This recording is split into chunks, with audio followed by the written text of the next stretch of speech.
podem fazer uma análise e pesquisa rigorosa, demonstrando que eles são os guardiões mais eficazes da floresta, mas o grande dinheiro que era esperado de fluir dos mercados de carbono há 15 anos, isso nunca se materializou.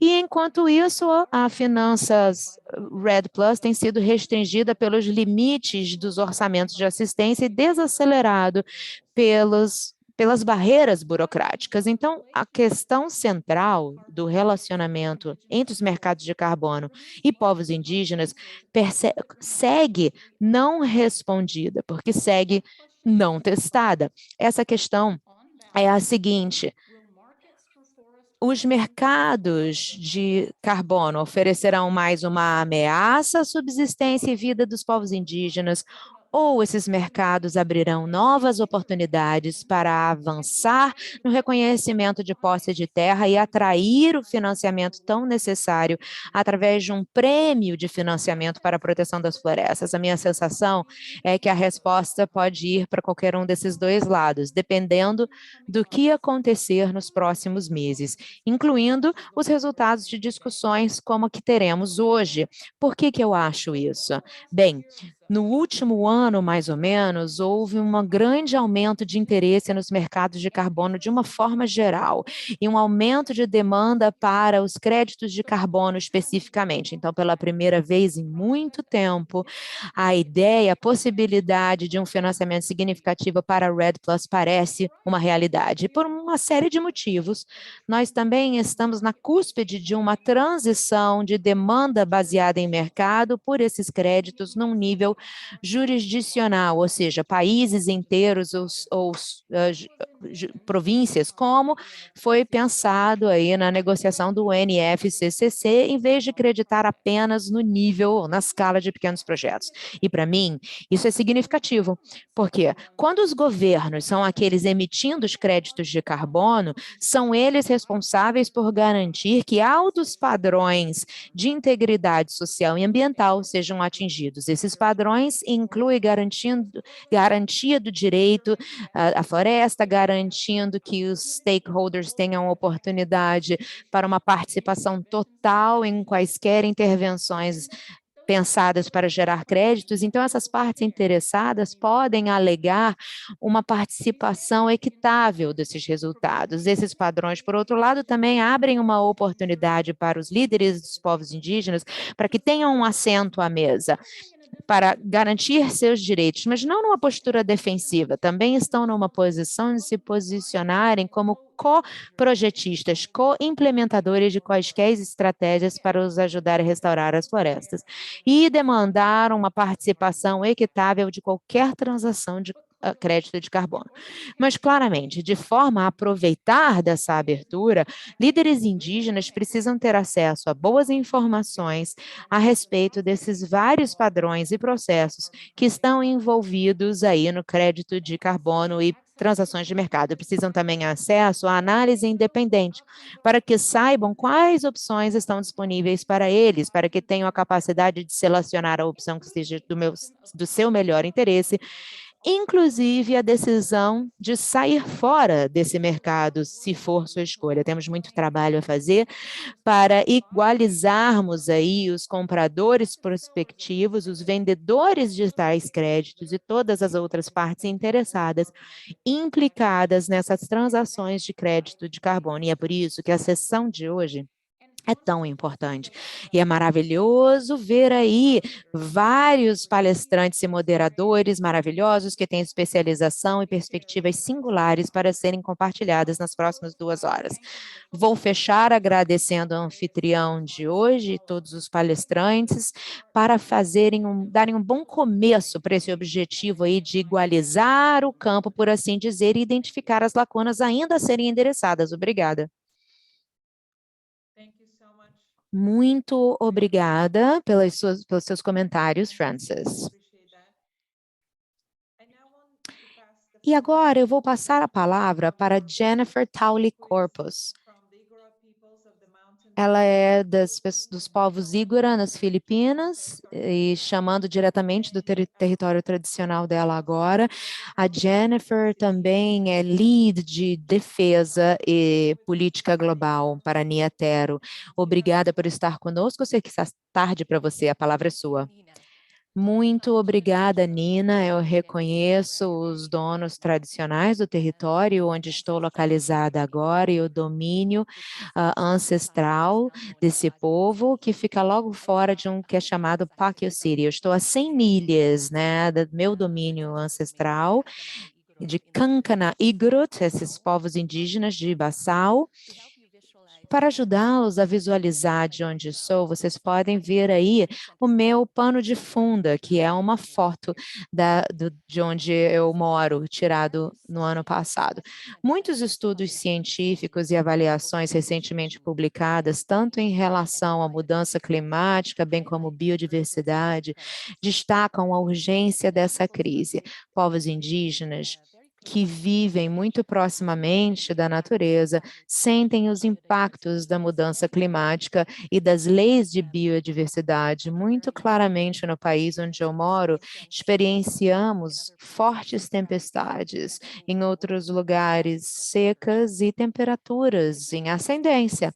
A boa notícia é que esses estudos também reconhecem que os povos indígenas são parceiros importantes para resolver tanto a crise de biodiversidade quanto de mudança climática, e garantir a posse de terra para esses indígenas é um caminho importante para acelerar a ação de biodiversidade e mudança climática. A Frances mencionou o interesse que está aumentando em créditos de carbono, e como muito bem destacado, isso está causando uma preocupação com os povos indígenas, porque a pressão intensa nos territórios indígenas tem a possibilidade de resultar em deslocamento e violação de direitos. A adoção do artigo 6 e suas decisões, as 3 decisões da COP26 ano passado em Glasgow, que inclui garantia dos direitos, tanto no texto preambular e operacional das 3 decisões, é um passo na direção certa. O outro padrão, que inclui as salvaguardas dos povos indígenas, também são passos na direção correta. Contudo, a Frances também mencionou que os povos indígenas têm tido posições e experiências na REDD Plus e o mercado de carbono desde que as negociações começaram. Alguns povos indígenas são contra colocar um preço no carbono, que é visto como uma comoditização da natureza, e não consistente com os movimentos indígenas e a visão que todos os seres, humanos e não humanos, seres vivos nos territórios, bem como os componentes não vivos e os espíritos, não devem ser comercializados.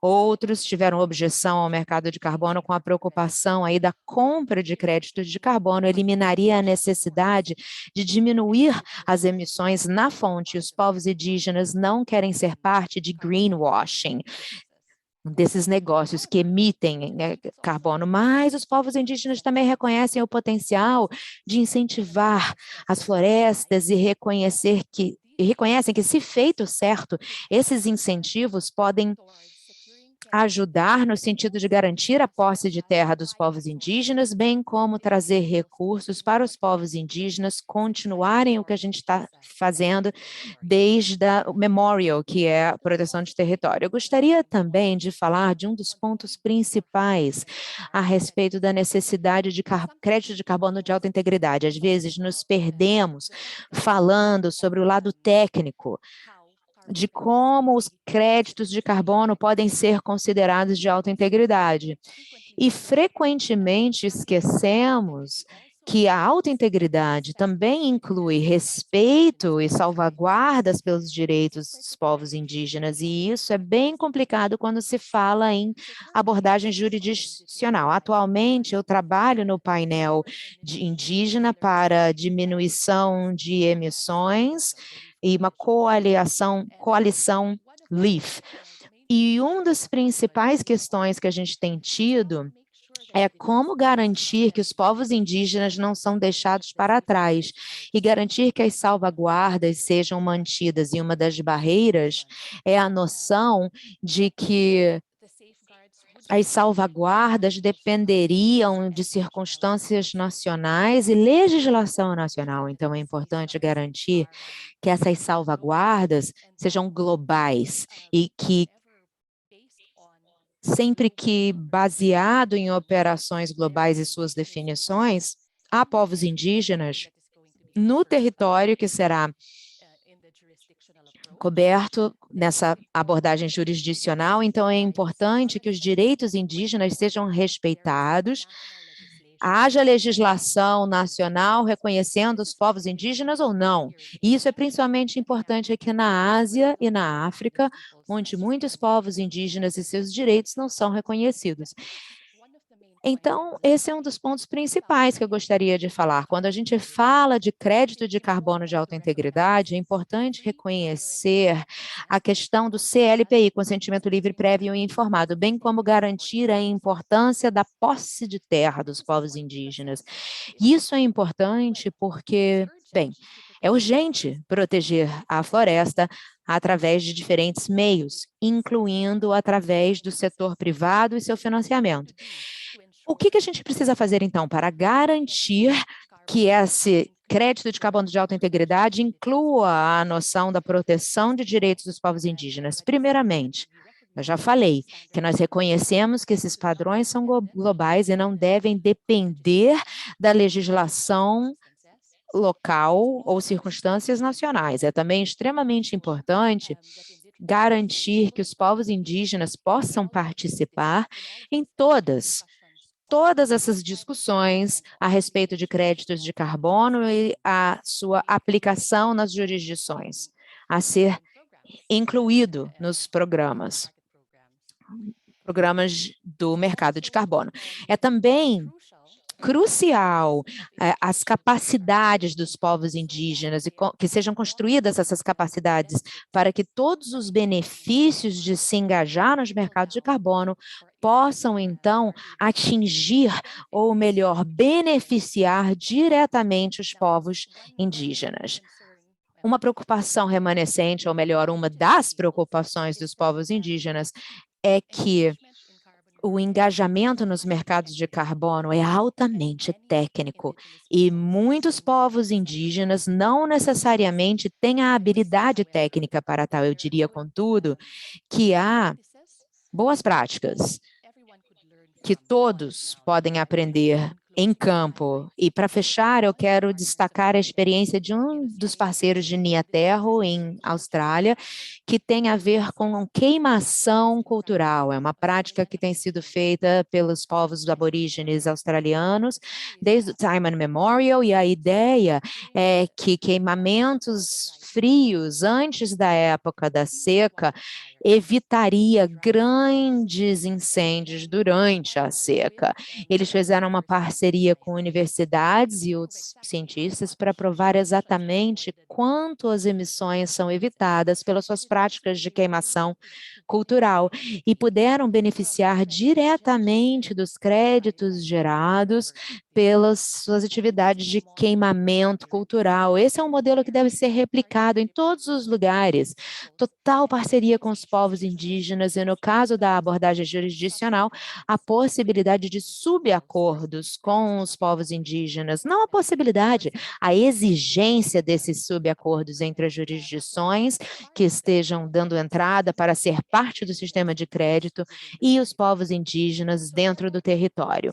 Então, há boas práticas que podem ser copiadas, e isso é parte de garantir que as salvaguardas sejam seguidas e que as salvaguardas permaneçam parte da conversa em relação a garantir uma alta integridade para créditos de carbono. Vou finalizar por aqui. Muitíssimo obrigada pelo tempo de transmitir aí as visões diversas dos povos indígenas. De volta para você, Nina. Você tem a palavra. Excelente, muito obrigada, Jennifer, por uma apresentação tão provocadora. Ouvimos você com clareza, obrigada por mencionar a questão do consentimento livre, prévio e informado, posse de terra, padrões globais versus nacionais, garantindo que as salvaguardas permaneçam parte da discussão e que os povos indígenas estejam diretamente envolvidos em todas as discussões de mercado de carbono e a necessidade de treinamento. Muito obrigada, foi muito útil e quero agradecer a Frances Seymour também por ter feito aí a fundação tão boa a respeito de onde estamos e como chegamos até aqui. Obrigada a ambas. Agora quero passar a palavra para a colega Kimberly Todd. Ela é especialista técnica aqui no programa de Clima e Florestas e ela vai nos dar uma apresentação a respeito de mercado de carbono e o quadro UNFCCC.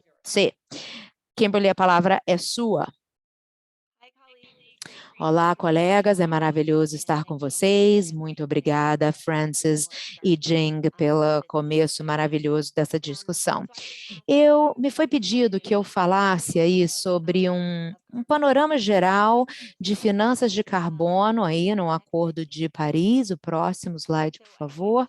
Então, eu vou falar sobre 5 tópicos principais, dar aí um panorama geral dos mercados de carbono e depois vou fornecer também a estruturação do artigo 6 no Acordo de Paris, apenas para dar um panorama dos componentes principais do artigo C, principalmente as principais decisões tomadas recentemente em Glasgow, na COP26, para finalizar o livro de regras do artigo 6.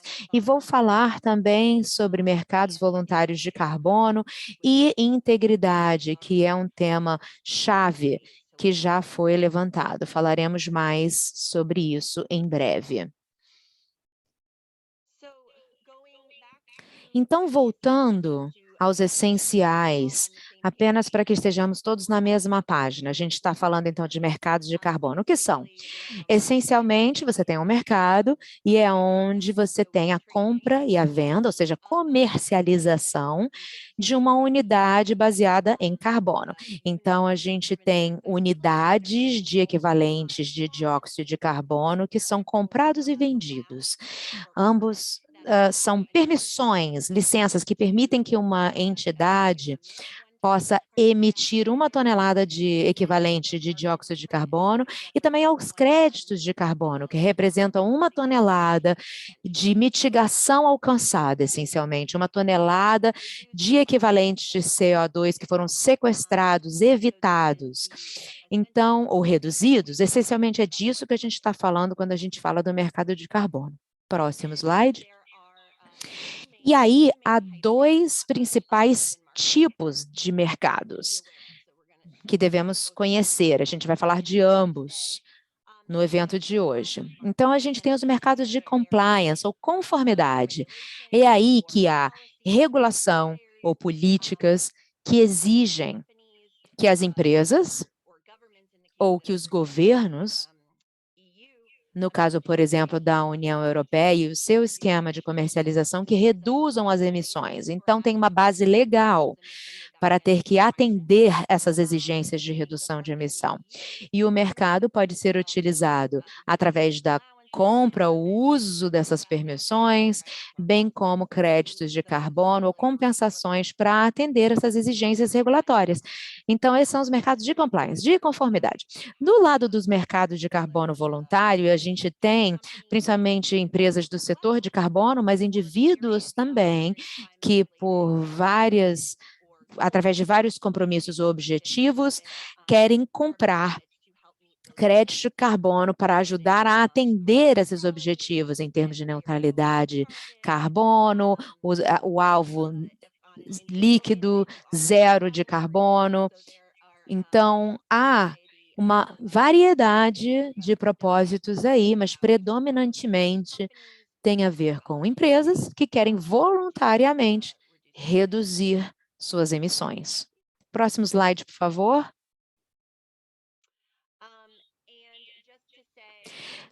E apenas para dizer, antes da gente entrar no porquê que essa discussão a respeito dos mercados de carbono são importante discussão, só para dizer que os mercados de carbono não são algo novo, apesar do Acordo de Paris ter implementado esse novo contexto e tem estabelecido o papel dos mercados de carbono Dentro do Acordo de Paris e seu arcabouço, nesse novo contexto, os mercados de carbono existem tanto do lado de compliance como do lado voluntário já há algum tempo. Tivemos aí uma comercialização internacional desde 1977, com o Protocolo de Quioto, e também os mercados de compliance prime, que a comunidade global já viu.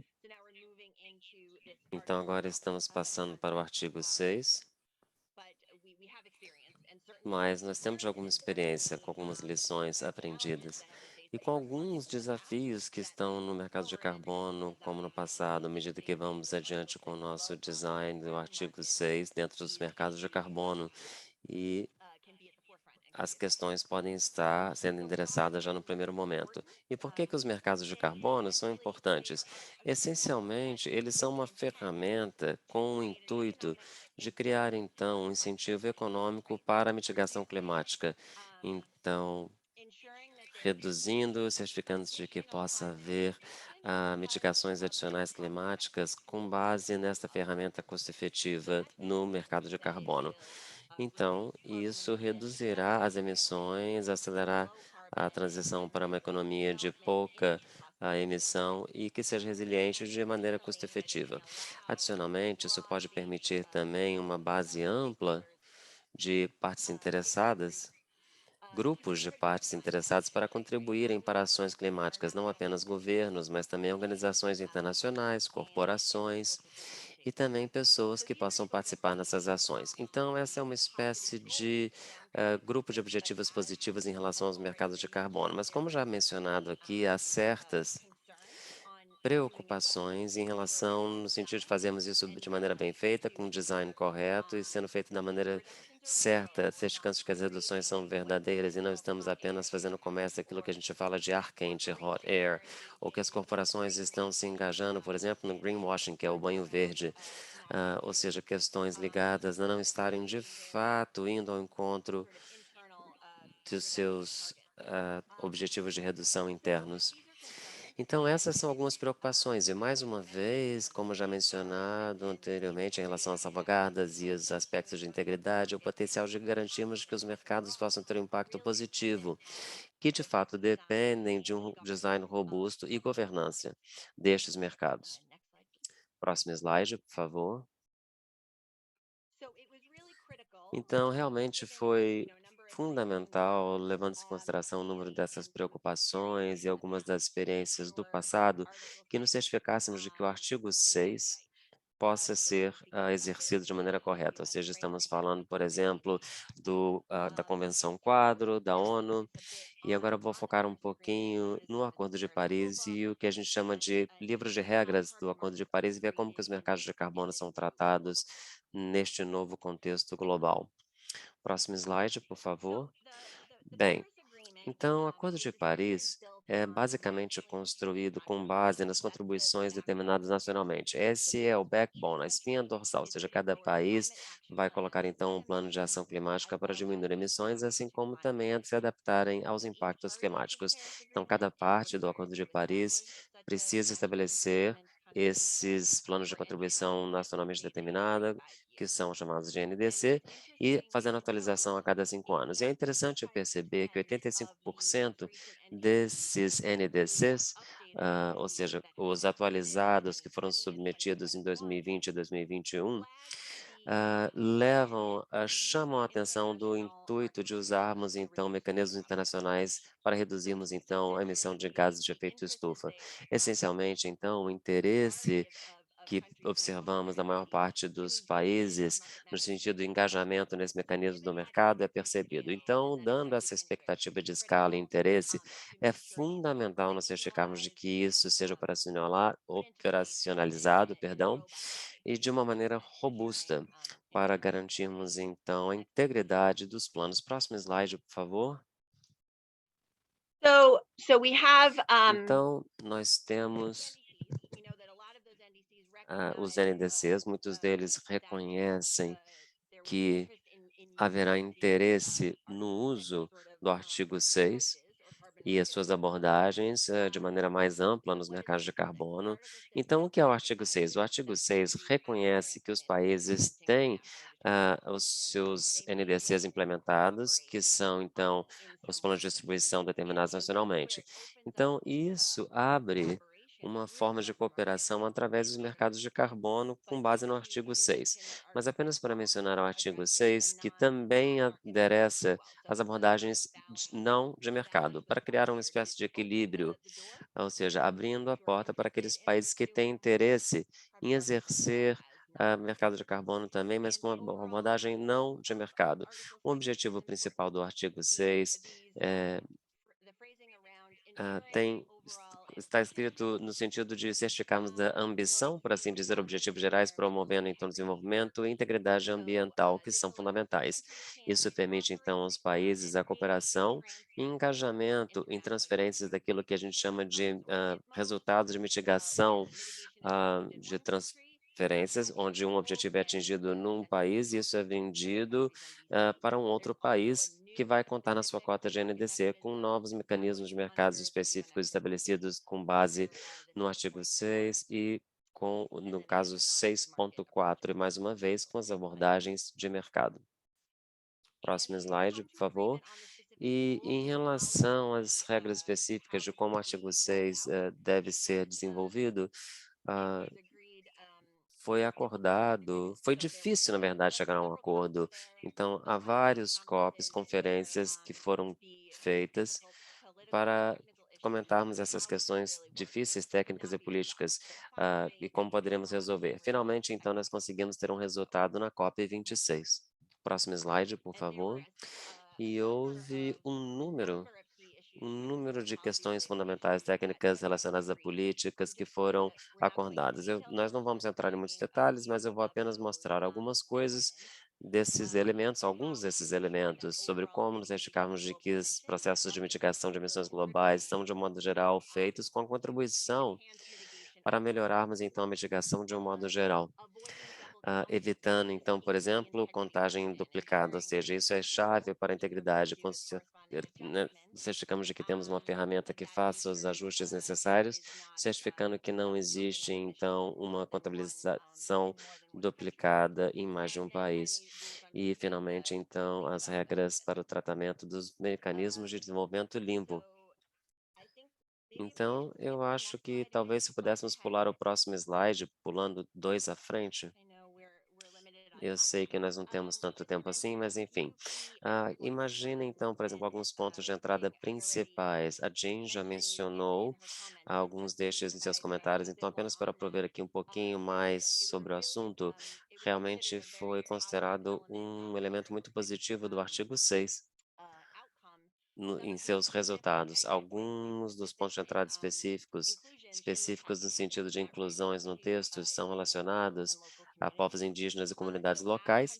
Então, como à medida que os países se engajam nessas abordagens, fazendo então o comércio destes certificados, temos que nos certificarmos de que os direitos são promovidos e respeitados. Vocês vão ver o texto completo aqui, ou seja, existe uma referência explícita em relação aos requerimentos de relatórios para cada país. Depois temos o acordo 6 no seu cláusula 4, que é especificamente feito para as questões subnacionais e locais em relação a consultas de partes interessadas em quaisquer atividades e seus desenhos para o artigo 6.4. Isso é um requerimento. A supervisão deve ser feita também com a supervisão desse mecanismo 6.4, que deve engajar então as comunidades locais e povos indígenas e suas plataformas, facilitando então com grupos de trabalho, que também é um ponto fundamental, no sentido de certificarmos de que através dessa plataforma os inputs sejam coletados. E um outro papel fundamental é certificarmos de que temos, então, as salvaguardas fundamentais de maneira robusta e o 6.4 também em relação ao grupo de supervisão que vai desenvolver estes objetivos e as partes interessadas têm uma específica referência em relação ao processo de acordos independentes que também foi referenciado neste texto. Próximo slide, por favor. E olhando à frente, temos mais trabalho a ser feito para as diretrizes, no sentido de serem desenvolvidas, elaborarmos alguns dos detalhes para a operação completa, operacionalização completa dos aspectos do artigo 6 e, como já mencionado anteriormente, particularmente neste processo que será então lidado com salvaguardas ambientais robustas, que é fundamental. Próximo slide, por favor. Eu não acho que parece que eu consegui fazer as coisas dentro do tempo que eu tinha, então vamos rapidamente apenas falar um pouquinho vamos ouvir então sobre o mercados de carbono voluntários e seus padrões. Eu não sei se eu preciso falar sobre isso em detalhes agora, mas apenas para dar retornar aqui um pouquinho nas questões da distinção entre os mercados de carbono voluntários e outros que são mandatórios, que são obrigatórios. Então, aqui temos uma situação diferente, onde é voluntário, e essas transações estão alinhadas com vários padrões internacionais, e vocês vão ver um pouco mais sobre isso ainda hoje. Se pudermos, então, passar mais 2 slides, eu posso mostrar, então, uma imagem aqui que mostra que a Francis mencionou anteriormente, nessa crescente demanda no mercado e em particular para as florestas. Ou seja, isso é muito claro neste slide.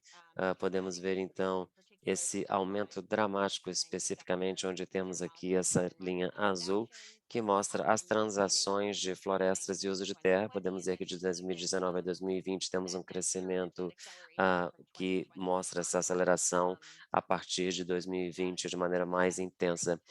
Então, é muito útil ver isso.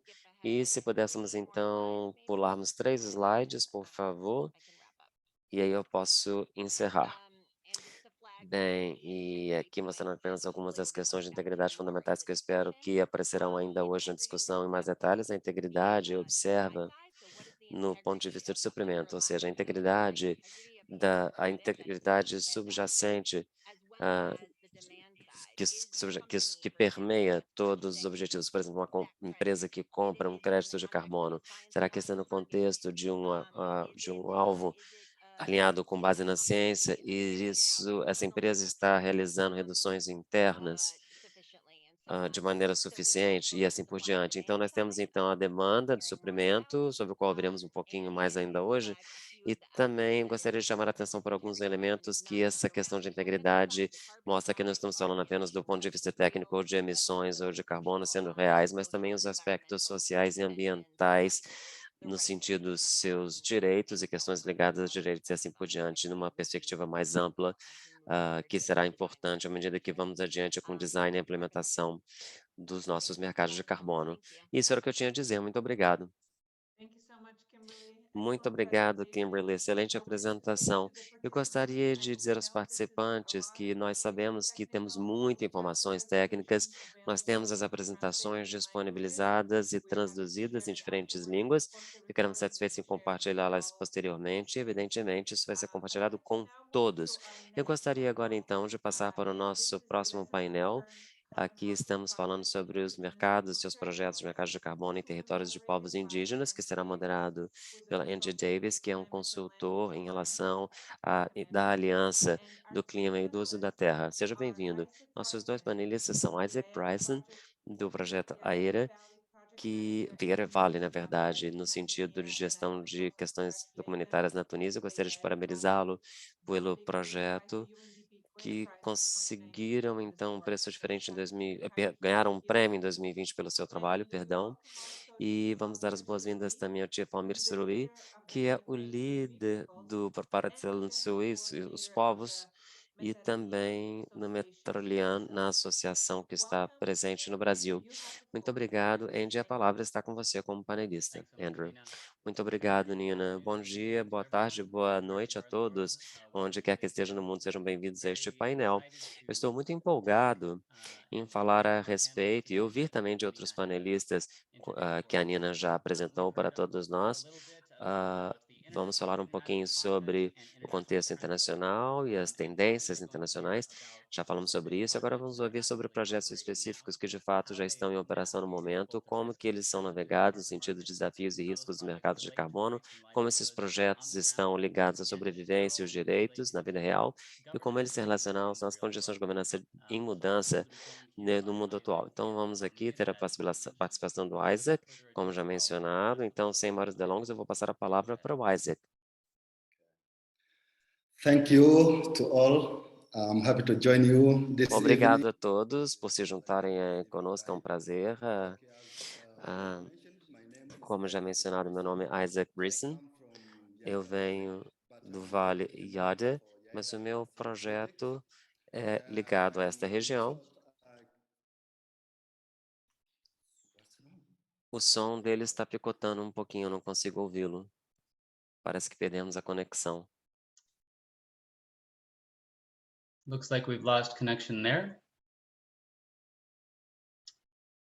If he doesn't connect within a few moments, perhaps we'll just change the order of the presentations. Talvez possamos mudar a ordem das apresentações, porque ele teve um problema de conexão. Nós vamos ter, então, agora uma sessão de perguntas e respostas depois de nossas apresentações neste painel. Então, por favor, coloquem isso no quadrinho de Q&A que está na parte inferior no meio da tela. Então, vamos lá. Almir, você gostaria de falar no lugar dele, por favor? Substituindo o Isaac neste momento, ele voltará em um momento. Sim, posso sim. Estou aqui à disposição. Wonderful, thank you. Go ahead. Ok, pode começar. Então, primeiramente, quero agradecer o convite. É muito importante esse painel que fala sobre a experiência dos povos indígenas sobre o carbono, né? Então, pela parte do povo Paiter Suruí, lá de Rondônia, Amazônia, Brasil, eu quero dizer que somos muito felizes que quando a gente queria mostrar ao mundo que o Projeto Carbono era mecanismo de combater mudanças climáticas e trazer respeito ao meio ambiente e melhorar também questões sociais de quem vive dentro da floresta, né? Mas, infelizmente, o desafio é grande, né? Porque não depende apenas quem estão propondo projetos, mas depende de todo o sistema, principalmente da política, né? E quando a gente estava discutindo, né, da importância desse projeto, as pessoas entenderam que nós estávamos vendendo a floresta, mas não é, né? Então, a gente estava propondo que um dos mecanismos era respeitar a floresta, saber usar a floresta, né? Entender que o papel da floresta é importante de médio e longo prazo do futuro, né? Então, é isso que o povo Paiter estava fazendo, mas hoje sei que muitas coisas a política se discute e faz poucas também, né? Então, quanto tempo a gente está discutindo como mecanismo da sustentabilidade o projeto, o carbono em si, né? Diminuir, equilibrar carbono, né? Então, falar do equilíbrio do planeta, consciência econômica, utilização dos conhecimentos, tanto tecnológico, o que for importante, mas nunca realmente fazemos o que deveria ser feito.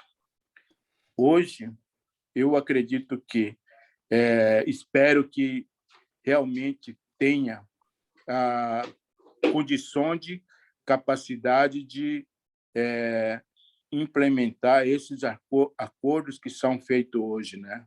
Como o Acordo de Paris e outros demais, né?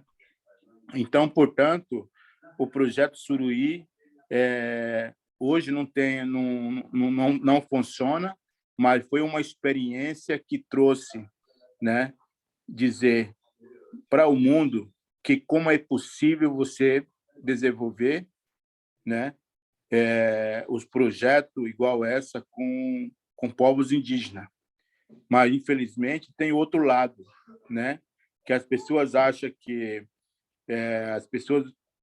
os povos indígenas não têm essa autonomia, né, de fazer governança dos seus projetos. Inclusive, nós fomos muitas vezes atacados porque o território indígena do coletivo. Então, muitas pessoas que foram dominadas pelo sistema foram muito difíceis para a gente, porque usaram informações falsos, né? Falsos, dizendo que estava vendendo meio ambiente, estava prejudicando o direito coletivo do nosso povo. Isso não era verdade, né? Mas o nosso projeto, o projeto Carbono Paetê Suruí, ainda continua da sua ideologia de trazer o melhor qualidade, e não só para o povo Paetê Suruí, mas para o Brasil, para a região, né? Enquanto o meio ambiente, né, floresta em pé, está sendo ameaçado lá no Brasil, né? Através de grandes projetos do próprio governo, como mineração em terra indígena, arrendamento da agronegócio em terras indígenas, né? Inclusive, nós estamos passando uma situação muito difícil com o povo indígena Yanomami, né? Que está sendo destruído o povo Yanomami pelos garimpeiros. Nós pedimos socorro para o povo Yanomami, para essa opinião pública nacional e internacional, né? Ajuda a gente a resolver esse tipo de problema, né? Então, isso eu acho que o Brasil está sempre não querem que se avançam pela potencial do meio ambiente, né? Pelo contrário, eles estão querendo dizer que meio ambiente trava o desenvolvimento, mas com certeza para nós povos indígenas não é verdade. Mas construção do projeto Carbono Suruí foi uma experiência excelente, que hoje pode demonstrar que é possível desenvolver dentro das terras indígenas com a sistema de governança transparente e participativos. Obrigado. Se você tiver alguma pergunta, estou aqui à disposição.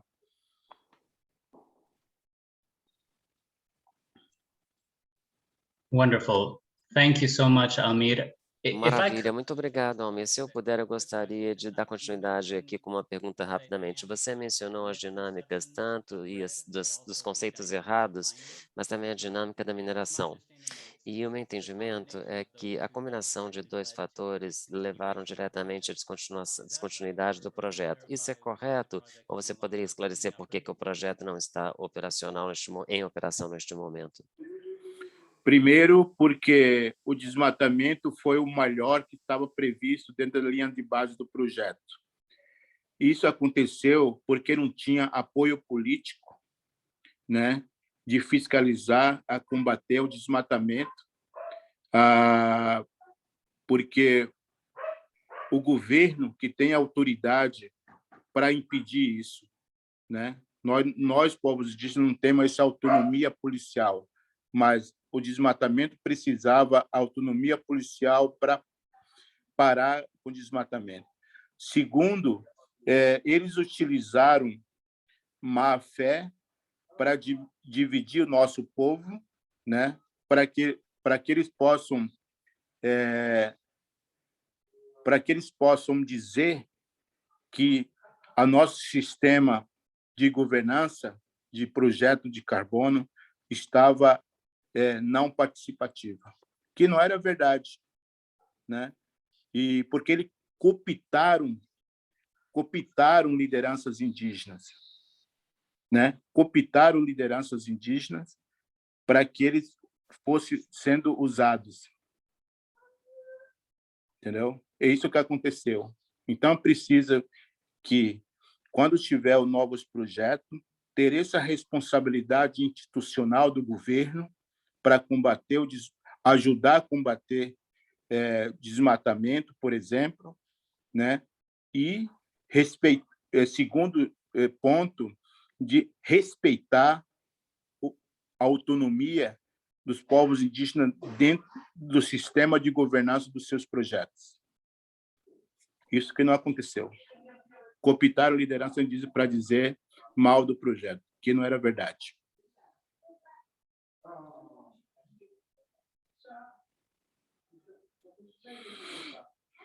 Thank you so much, Chief Almir. It really underscores the Muito obrigado, Sr. Almir. Isso realmente mostra a série de condições sérias que os povos indígenas estão enfrentando, acho que em todas as partes, e como que esses projetos conseguem evoluir. Acho que foi muito interessante. Muito obrigado. Vamos então agora voltar. Vamos para a nossa segunda apresentação com o Isaac. Isaac, a palavra está com você. Ok, mais uma vez eu peço desculpas, eu tive um problema com a internet, mas agora está tudo certo. Mais uma vez, o meu nome é Isaac Brisson. O meu nome é Isaac Brisson e eu sou o gestor do projeto da Yeida Yas.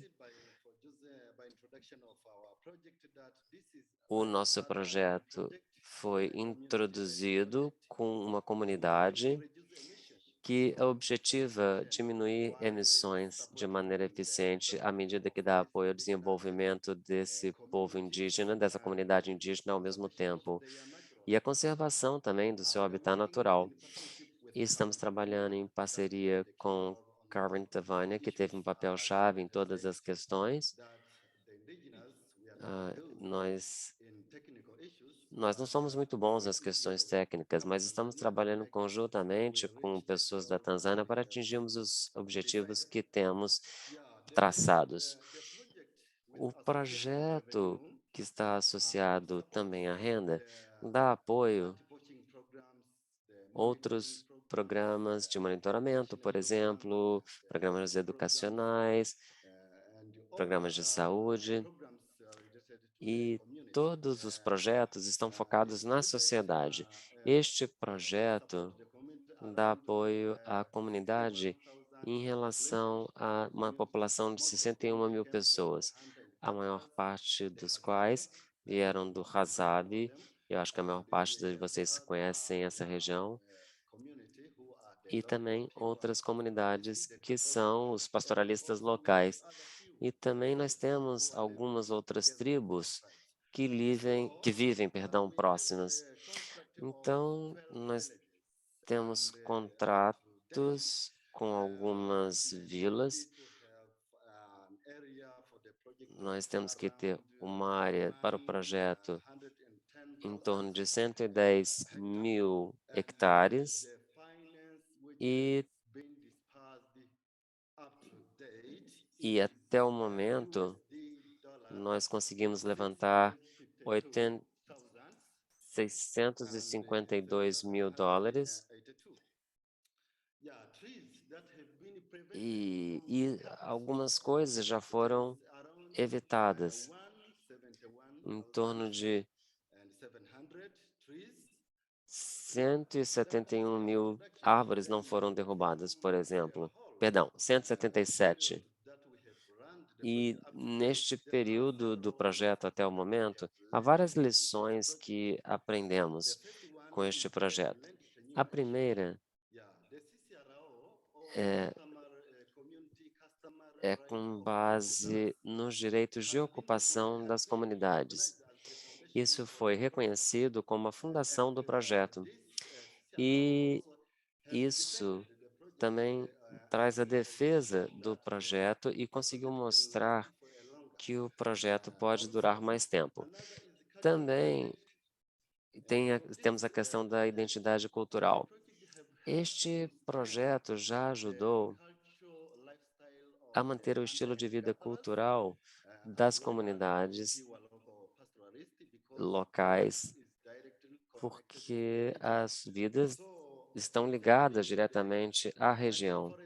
Então, o projeto tem focado na questão do estilo de vida. Também, nós já observamos que a questão de identidade cultural tem sido melhorada com este projeto e acreditamos que o projeto durará por mais tempo, porque a situação atual da identidade cultural ligada à floresta diretamente está ligada também à redução de emissões. E acreditamos, então, que as emissões e a redução não possam parar nesta comunidade. Mas uma outra lição é a parceria. Este projeto trouxe reconhecimento das parcerias com diferentes partes interessadas. Nós temos o nosso próprio governo e suas partes interessadas no nível das comunidades que já nos deram suporte em relação ao projeto, especialmente em questões ligadas à liderança. E nós também temos partes interessadas que nos ajudaram em questões técnicas, como, por exemplo, o nosso parceiro da Tanzânia, ajudando a achar mercados de maneira que possamos, então, zerar as emissões ou diminuí-las com programas de apoio ao nosso projeto. E, então, o projeto pensa também nas questões dos padrões globais e também tem nos ajudado na entrada dos mercados.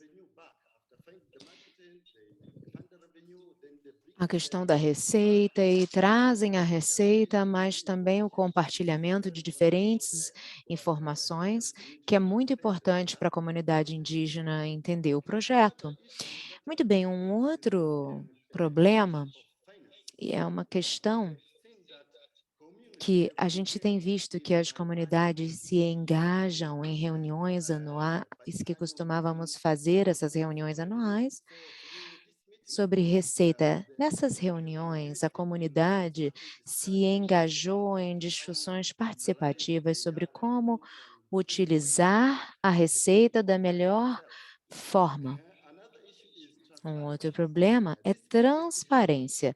Esse projeto é reconhecido que esse projeto como transparente se comparado a outros, porque nós vimos a Carbon Tanzânia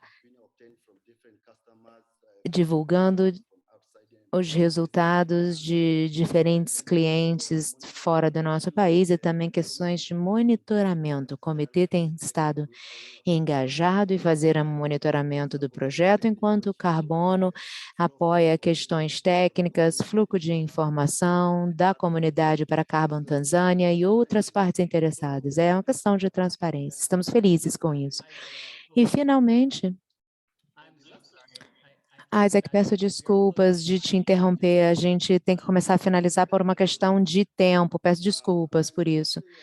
Bom, e finalmente eu posso então dizer que esse projeto trouxe mecanismos de benefício descentralizados para o nível da comunidade. Então, a gente pode ver que o direto beneficiário, que é a comunidade, reconheceu esse projeto que dá apoio a eles. Estamos felizes com isso, porque isso diretamente beneficia a comunidade, em vez de em vez do dinheiro fluir para outros. Não, o dinheiro está fluindo diretamente para a comunidade. Então, eu estou feliz com isso. É um dia feliz de estar com vocês na PNUD. Estou muito feliz. Maravilha! Muito obrigado, Isaac. Muita experiência, muito inspiradora e parabéns por todo o progresso. Peço mil desculpas que eu tive que te interromper. Estou certa de que você tem muito a falar e a gente tem muito a conversar e continuaremos essa conversa nas próximas sessões. Eu quero destacar uma pergunta que foi feita, que talvez possa ser vista numa sessão subsequente, que tem a ver com elaborar o mecanismo e compartilhamento do projeto, quantas partes interessadas estão participando do mecanismo e quantos são monetários ou não monetários monetários. Mas eu acho que isso é algo que talvez a gente possa ver na sessão subsequente. Muito obrigado, Chief Almir e Isaac. Com isso, eu vou passar a palavra para Cleia Paz Rivera para a próxima sessão. Muito obrigada, Andrew, chefe Almir, Isaac, foi uma discussão muito rica, todos nós ficamos aí com o desejo de aprender mais e espero que tenhamos mais oportunidades de termos trocas a respeito de lições aprendidas. Temos que fazer uma transição agora para o próximo painel. Eu vou convidar a panelista que abra a câmera, Lucia, Daniel, Mark, Indu e Tuntiek. Estou muito honrada. O meu nome é Cleia Paz Rivera, eu trabalho no programa PNUD, apoiando o Forest Declaration Platform, bem como nosso engajamento com mercado de carbono voluntário e de alta integridade de suas iniciativas. É um prazer apresentá-los para essa palestra que vamos nos concentrar justamente nas normas de mercado de carbono de alta integridade e as oportunidades para os povos indígenas. Eu tenho um painel muito distinto comigo, que eu agora vou apresentar, Lucia Madri. Ela é gestora de política sênior para a arquitetura para transações RED, o secretariado ART. Ela vai apresentar em espanhol. Eu tenho Daniel Ortega, co-presidente do painel especialista do Conselho de Integridade nos Mercados de Carbono Voluntário, ICVCM, Mark Kenber, co-executivo e diretor de Relações Externas para a Iniciativa de Integridade dos Mercados de Carbono Voluntário, Indu Omaro Ibrahim, associado dos povos pastoristas Zemboro e presidente da Associação de Mulheres e Povos Indígenas de Chad. E Tuntiek Katan, parte dos povos Shuar, vice-coordenador da Coordenação de Organizações Indígenas da Bacia Amazônica, que também vai apresentar em espanhol. Nós vamos começar esse painel, então, ouvindo das iniciativas que estão promovendo alta integridade no mercado de carbono e vou pedir, então, aos panelistas que respondam a 2 perguntas e depois a gente vai na ordem em que os apresentei. E as perguntas são: como que os povos indígenas podem se engajar e se beneficiar das iniciativas? A outra pergunta é como que as iniciativas vão garantir que as perspectivas dos povos indígenas sejam incorporados nos pretendidos resultados.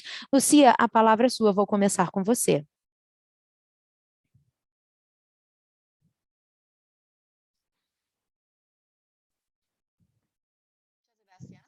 Muito obrigada pela oportunidade, ao Fórum das Nações Unidas pelo convite e a todos os participantes pela oportunidade de apresentar sobre o ART e o padrão TRIS no dia de hoje. Próximo slide, por favor.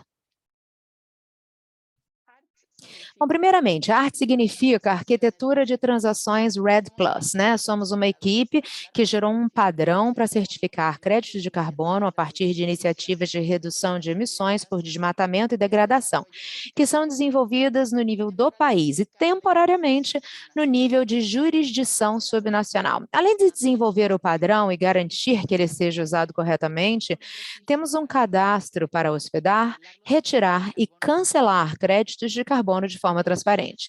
TRIS é o padrão que desenvolvemos na ART, em outras palavras, é o conjunto de regras que nos diz como mensurar as emissões de carbono que foram reduzidas ou capturadas. E quais requisitos ambientais, sociais e legais devem ser atendidos para gerar créditos de carbono que possam ser vendidos no mercado. Os participantes são governos, nacionais ou subnacionais. Eles contratam um verificador terceirizado, aprovado pela ART, para validar e verificar sua conformidade com todos os requisitos e regras do TRIS. Por fim, aos compradores de créditos TRIS, que podem ser países no âmbito do artigo 6 do Acordo de Paris, corretores, várias empresas ou entidades como a Emergent, em nome da coalizão LEAF. A ART é um órgão completamente independente dos compradores.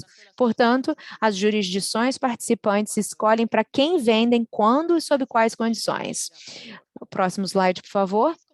O TRIS, como eu disse, é um padrão para tornar a RED+ jurisdicional, ou seja, feito para iniciativas que são apresentadas por governos nacionais ou subnacionais, ou seja, províncias, regiões, departamentos ou estados. Com isso, pretende-se gerar as políticas públicas necessárias para enfrentar as causas e os impulsionadores do desmatamento, políticas que podem incluir resolver questões fundiárias, modificar leis, implementar programas de incentivo, realizar uma melhor fiscalização, entre outras, muitas que cada governo pode desenvolver. Quando a iniciativa RED+ é proposta por um país, ele tem a opção de registrar 100% da área desse país, ou tem a opção de registrar uma área subnacional que inclua uma ou mais jurisdições dentro do país e uma ou mais diversos territórios de povos indígenas. Próximo slide, por gentileza. Então, eu vou para a primeira pergunta, né, que foi feita. Como garantir que as perspectivas e experiências dos povos indígenas sejam incorporadas aos resultados? Todas as atividades de RED+ dentro do TRIZ devem ser realizadas de acordo com as salvaguardas de Cancún. E a arte não emite créditos sem que as iniciativas de RED+ sejam verificadas por um órgão de verificação independente e que tenha validado e verificado que as salvaguardas estão sendo cumpridas. As salvaguardas são complementares entre si e abrangem diferentes aspectos da proteção dos direitos e conhecimentos dos povos indígenas, participação plena e efetiva e distribuição de benefícios justos, transparente e com responsabilização. Próximo slide. A outra pergunta que nos foi feita, como que os povos indígenas podem se envolver e se beneficiar nesses mecanismos? Através do TRIZ, existem 3 vias de envolvimento e vários acessos a benefícios para os povos indígenas e comunidades locais. Eu vou falar aqui das rotas de envolvimento, as possibilidades. A primeira é fazer parte explicitamente de uma área subnacional proposta por um governo nacional, junto com outros territórios e ou jurisdições indígenas. Nessa opção, podem, então, entrar em acordo com o governo para receber os créditos que lhes correspondem, né, a transparência do governo, para o seu território, ou receber qualquer outro benefício que prefiram, monetário ou não monetário. A segunda rota, o segundo caminho, desenvolver atividades que apoiem os esforços da RED+, como parte de uma área contábil, nacional ou subnacional, sem ser um dos territórios explicitamente identificados na proposta. Então, nesse caso, seja com ou sem propriedade de carbono reconhecida pela lei, as atividades dos povos indígenas que apoiam o programa podem receber diversos benefícios econômicos ou não econômicos. E a terceira é desenvolver atividades que apoiem o esforço jurisdicional como um projeto monitorado de forma independente. Isso pode gerar créditos com outros padrões, ou ser aninhado e contribuir para gerar créditos TRIZ, seja para reduções ou remoções completas de emissões. Por último, próximo slide, por favor. Vou falar de algumas opções de distribuição de benefícios dentro desses possíveis caminhos. A forma como os benefícios são distribuídos e que os povos indígenas participam devem ser acordados por todas as partes relevantes, por meio de processos que cumpram todas as salvaguardas. Assim, o TRIZ permite qualquer opção que tenha atendido aos princípios de participação, inclusão, justiça, entre outros que contemplem os indicadores de nossas salvaguardas. As opções mais comuns de benefícios a serem recebidos pelos povos indígenas, comunidades locais e outras partes relevantes podem ser: 1. Receber créditos TRIZ para depois vendê-los de forma independente.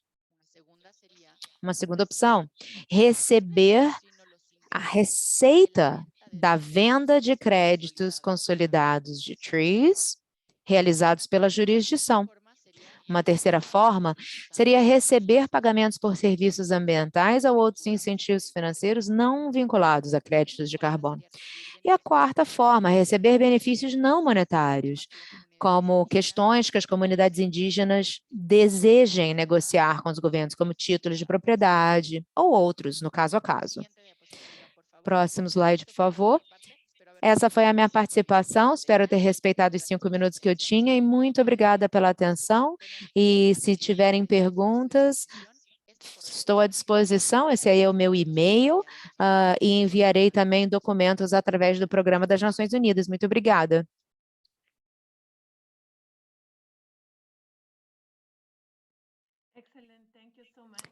Excelente, muito obrigada, Lucia, foi muito abrangente, peço desculpas que tenhamos tão pouco tempo, mas há muito a falarmos nessa sessão, então eu agora vou passar a palavra para o Daniel, e ele vai falar sobre o que está sendo feito aí pela ICVCM. Muito obrigada, bom dia a todos, é um prazer estar aqui, muito obrigado pela PNUD, por ter nos convidado, tentarei ser bastante conciso, reconheço a importância desse fórum. Primeiro, vamos dizer já de cara e vamos reconhecer que o mercado de carbono voluntário não entregou consistentemente para os povos indígenas. Tá? O mercado de carbono voluntário é um componente-chave para acelerar uma transição justa, mas só terá êxito se estiver arraigado em alta integridade. O propósito do Conselho de Alta Integridade, que eu tenho o prazer de representar nesse fórum, é ajudar a construir alta integridade consistente para garantir que esse mercado entregue nesse objetivo. E isso significa que precisamos garantir resultados equitativos para os povos indígenas. Agora, como que o mercado de carbono voluntário pode ajudar os povos indígenas? É importante, primeiramente, reconhecer que o mercado de carbono voluntário não é a única solução, ele não tem como substituir uma política robusta e uma descarbonização rigorosa pelo governo.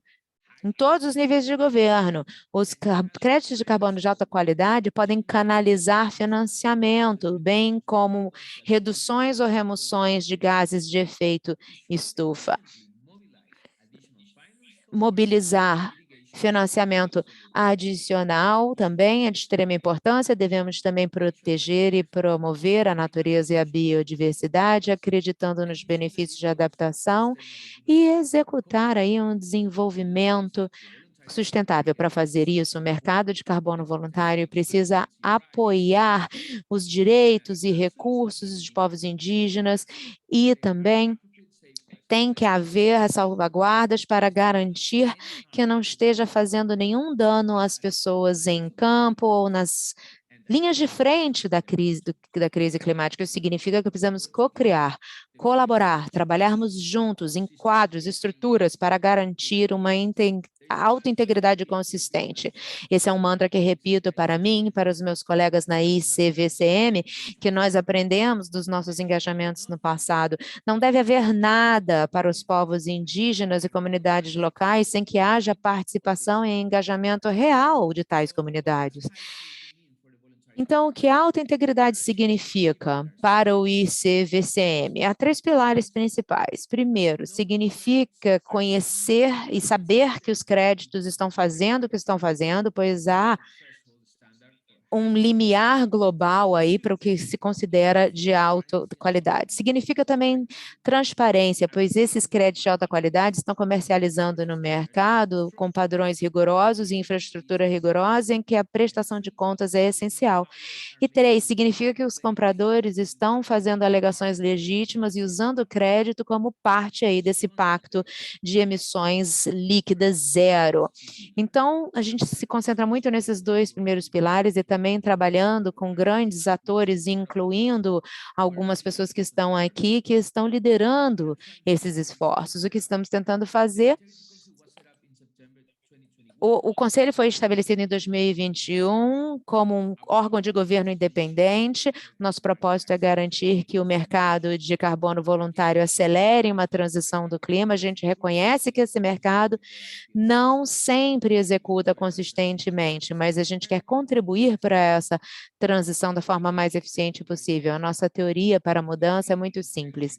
Se sentirmos e pensarmos em integridade, primeiro a escala seguirá, e essa escala é de importância crítica crítica à medida que alcancemos, então, os objetivos do Paris de Acordo e objetivos de desenvolvimento sustentável. Então, a parte central do nosso trabalho e uma das nossas prioridades imediatas é desenvolver os nossos princípios centrais como um padrão de integridade e o quadro de avaliação, que vai ser uma ferramenta que vamos utilizar para entender onde cada um desses créditos de carbono se posiciona. Isso será estabelecido, né, créditos de carbono de alta qualidade, esse padrão, dando diretriz, orientação de como aplicar isso e decidir quais desses créditos aí podem ser utilizados. Estamos desenvolvendo essa estrutura atualmente e queremos garantir que suas vozes sejam refletidas desde a concepção do projeto e colocados aí em todos os pontos de tomada de decisão.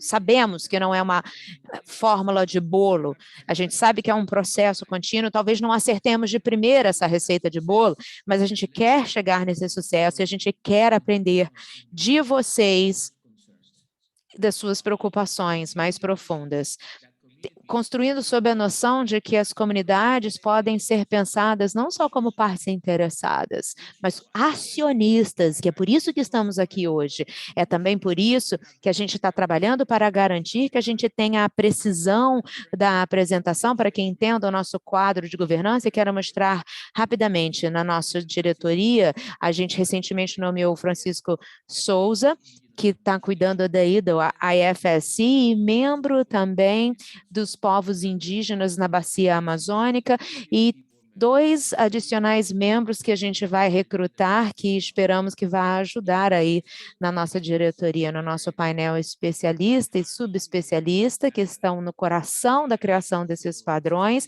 e são responsáveis. Nós incluímos especialistas no nível da Francis Sigma, que vocês ouviram dela hoje de manhã em nosso distinto grupo de consultoria, que a gente também ouviu. Estamos incluindo Hindu e Tuntiek, que vocês ouvirão também hoje. Então, nesse estágio de projeto, há 2 formas principais que o IPLC pode se envolver. Um é através de diálogo como esse, para que possamos ouvir e aprender de vocês. O segundo é encorajar a participação de vocês. Nós vamos lançar uma consulta pública, uma vez que esses documentos forem revisados e melhorados pela diretoria, que será uma oportunidade importante de responder formalmente aos esboços de propostas. Nesse estágio tão precoce, é muito importante que a gente enderece alguns desafios, incluindo, por exemplo, estabelecer as salvaguardas sociais e ambientais apropriadas, aumentando a transparência e prestação de conta, principalmente como os fundos são usados e compartilhados, construindo em cima dos aprendizados, dos mecanismos existentes e entendendo como que essas ferramentas são colocadas. A gente também quer ter um modelo de engajamento de longo prazo para garantir o desenvolvimento futuro dos benefícios do mercado de carbono voluntário. Eu agradeço muito pela atenção, vou devolver a palavra e estou super ansioso para ouvir também os seus pensamentos nessa sessão.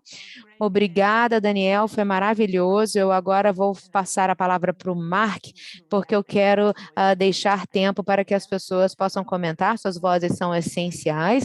Então, vamos ouvir agora do Mark e depois a gente vai fechar com o Hindu.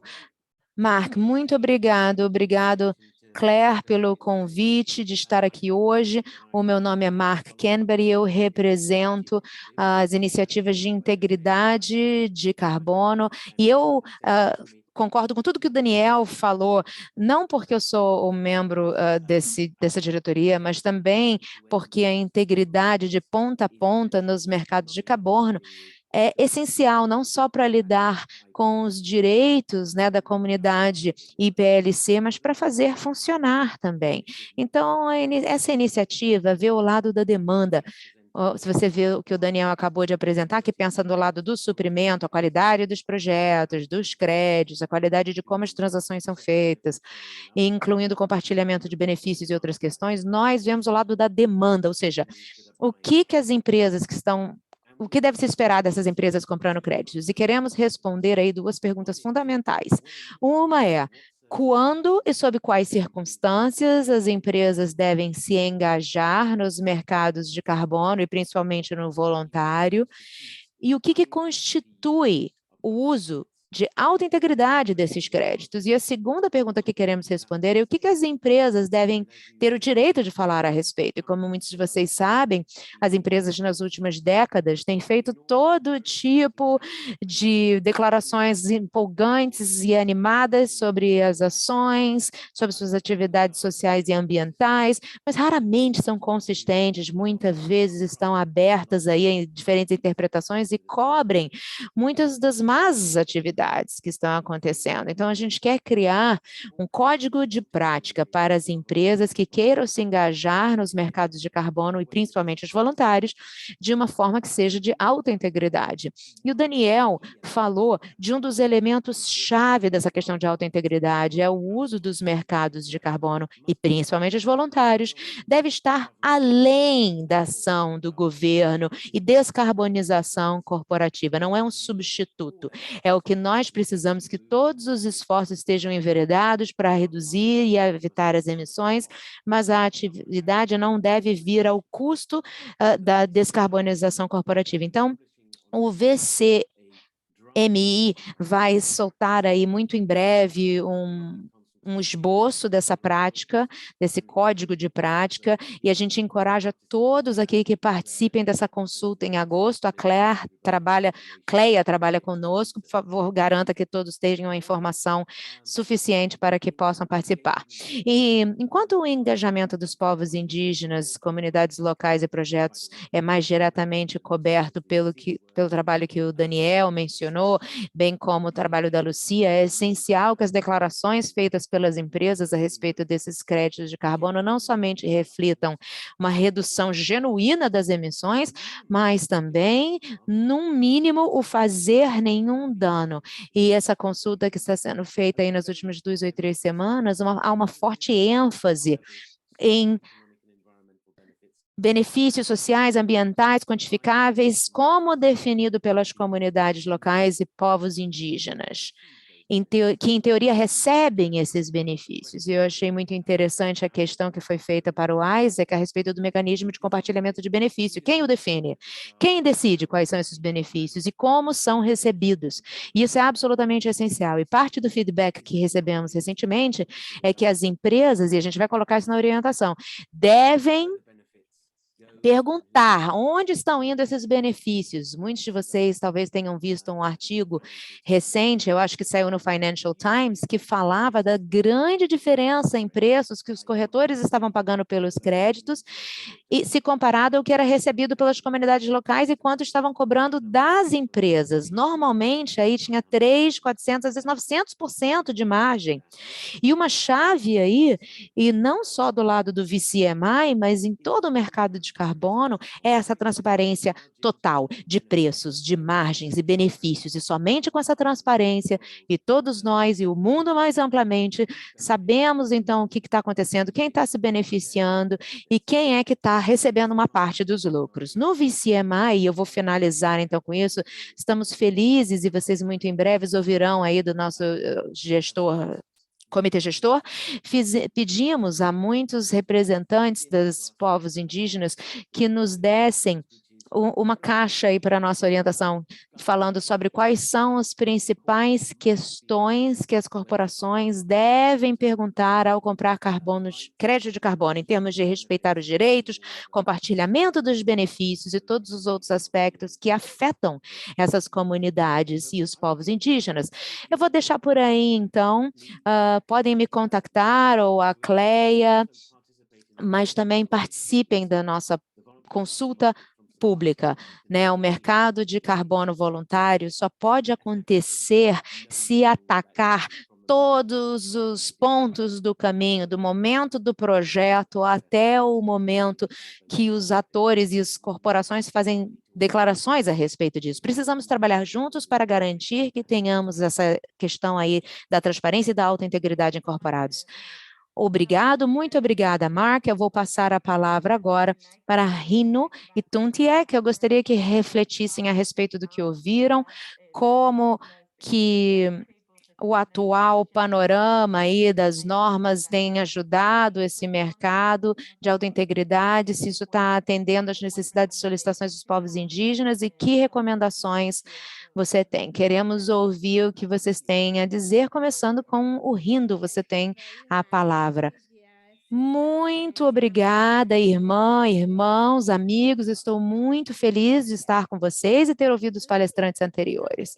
Eu quero começar com a parte de demanda. Eu acho que VCMI e o ICVCM, ambos precisam coordenar, colaborar juntos. Se vocês ambos falam de transparência, ambos falam de povos indígenas, ambos falam sobre o trabalho de nos apoiar, e se você tem, então, duas organizações, eu não estou certa de que essa coordenação e transparência está acontecendo.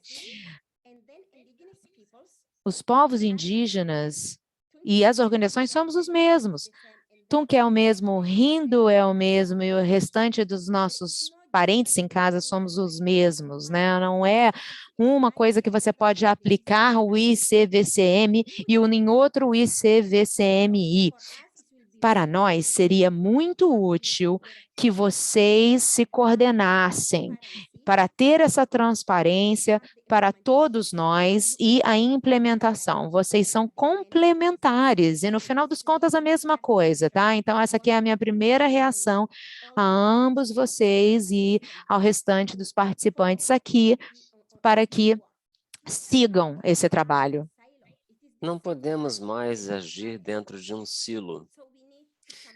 Precisamos nos unir. É uma coisa que realmente deve ser feita por todos. Você pode dar conselho, podemos ser parceiros, mas nós temos também que nos envolvermos, colocarmos nossos cérebros para ouvirmos uns aos outros. Eu gosto demais de vocês dois, mas temos que trabalhar conjuntamente. Esse é o meu comentário e recomendação. Por favor, levem isso em consideração. Bem, em segundo lugar, eu gostaria de voltar à discussão. Temos que todos nos certificarmos de que nossos esforços de distribuição tenham oportunidades de maneira equitativa, ou seja, todas as comunidades indígenas. Eu, de fato, acredito que se as coisas forem feitas corretamente considerando as questões morais, sociais e ambientais e seus impactos, aí os mercados voluntários de de emissão de comércio de carbono serão realmente exitosos, no sentido de dar apoio aos povos indígenas e lidar com as questões climáticas. Mas precisamos, então, pensar nas políticas e nas questões financeiras e o suporte que são necessários para esses povos. Isso não pode ser feito apenas pelos governos. A questão financeira pode ser feita pelo governo, mas também pelo setor privado. Não podemos permitir que apenas o setor privado e o governo trabalhem de maneira separada, mas precisamos de colaborações que possam ajudar os povos indígenas no sentido também daquilo que eles sentido. Precisamos que o setor privado possa também adotar as salvaguardas do FPIC, não apenas no papel, mas na implementação. Nós sabemos que nós precisamos do FPIC, mas precisamos também que isso seja feito de maneira mais abrangente. Essas implementações são as quais estamos pedindo, as implementações dos processos, um processo na sua própria organização, com base nas legislações para os governos e processos durante a implementação, com o engajamento das pessoas indígenas, dos povos indígenas, perdão, e isso tem que ser construído conjuntamente. Tudo isso está ligado ao nosso conhecimento, às nossas soluções, à nossa maneira de entendermos as coisas. E nós sabemos que não estamos falando apenas da questão da floresta e de carbono, estamos falando de terra, temos oceanos, temos partes glaciais, estamos falando de todo um ecossistema e temos que focar nisso. Se nós simplesmente focarmos em apenas um ecossistema e deixamos o outro aberto, estamos dando mais uma vez a oportunidade aberta, a porta aberta para o uso errado de nossa terra. Se um ecossistema não está protegido, o outro está em risco. Então, temos que pensar sobre como isso pode cobrir todos os ecossistemas no sentido da captura do carbono e em todos os locais onde estão residindo povos indígenas. Com isso, então, eu gostaria de dizer apenas que não existe um caminho específico para estabelecer melhoras climáticas que não esteja envolvido numa coordenação financeira. Ou seja, os povos indígenas precisam esses acessos diretos através do governo ou também através do setor privado. E este suporte tem que ser liderado por povos indígenas e não pelo o governo ou setor privado. Então, nós sabemos como proteger nossas florestas, nós sabemos como geri-las também.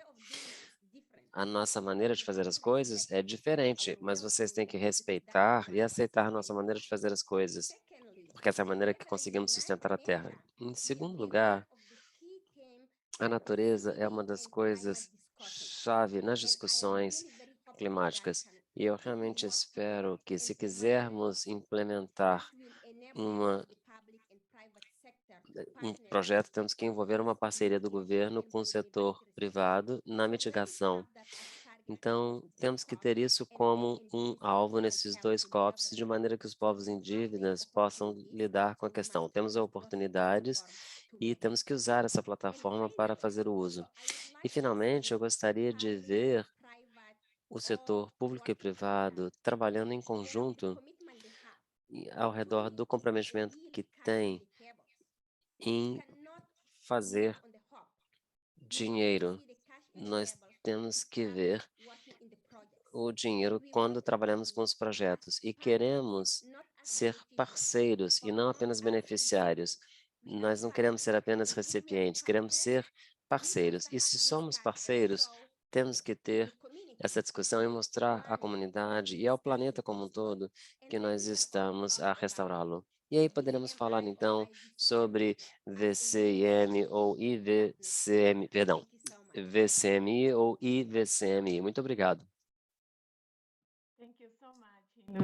There was a lot in your Muito intervention. obrigado. Você falou bastante coisa na sua intervenção e realmente é um bom lembrete do ponto de vista dos povos indígenas, que não é a única parte, mas é parte do todo. E nos lembrou também a importância de contarmos com as ações do governo e do setor privado também, que são essenciais, porque eles têm um impacto direto nos territórios indígenas. E essa coordenação entre todos os processos e as partes interessadas é interessante. E, evidentemente, a recomendação a todos os nossos colegas aqui são muito válidas. Eu vou, então, fechar agora com o nosso colega Tumbrek, que falará um pouquinho. Hola, buenas tardes, desde a Amazônia Equatoriana. Olá, boa tarde da Amazônia Equatorial. Eu estou muito feliz em compartilhar o espaço neste fórum com todos vocês. Isso é muito importante. Isso está relacionado à vida, de um modo geral, às questões da crise climática, mundo afora, e também direitos. E definitivamente sobre os direitos, quero enfatizar e gostaria de agradecer mais uma vez pelo convite.